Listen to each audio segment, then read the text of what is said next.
süt ürünlerindeki artışın yegane sebebi maliyetlerin artması ve üreticinin sütünü aracılara satmasından dolayı aracılar tarafından 5 liraya alınan bir ürün şehir merkezinde 10 liraya satılıyor. Bu da üreticiye mal edilmek isteniyor.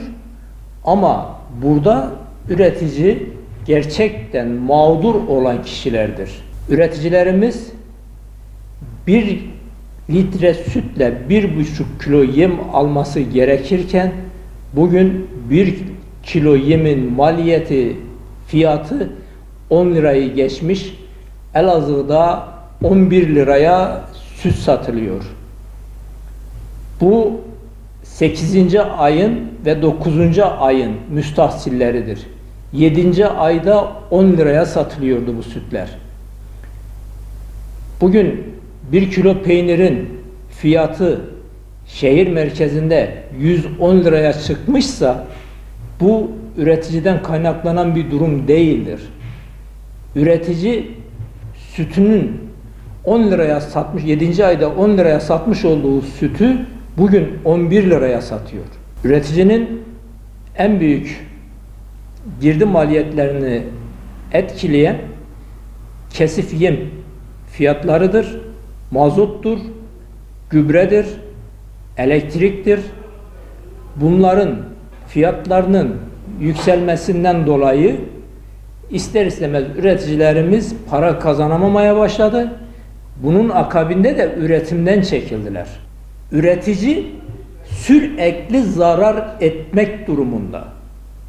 Aracılar kazanmakta. Bizim en büyük sıkıntımız bu.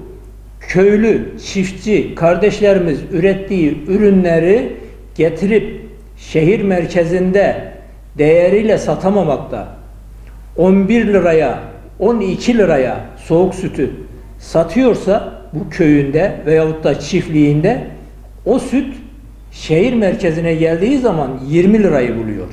Devletimizin burada yapacağı tek şey köylünün, çiftçinin üretmiş olduğu ürünlere alım garantisi vererek değerinde satın almasıdır. Bizi tüccarın eline bırakmasını istemiyoruz biz. Şimdi üreticinin istediği tek şey var. Bize destek vermesinler. Benim ürünümü değeriyle satın alsın. Değeriyle çiftçi ürününü satar, para kazanırsa ahırındaki 10 tane ineğini 15'e çıkarır. 100 dönüm ekiyorsa 200 dönüm ekmenin derdine düşer. Daha çok ekeyim, daha çok para kazanayım der. Ama siz teşvik, destek, hibe verdiğinizde o hibeyi alır, kullanır, ondan sonra o işi yine yapmaz. Ve böyle giderse köylü zarar etmez, önünü görür.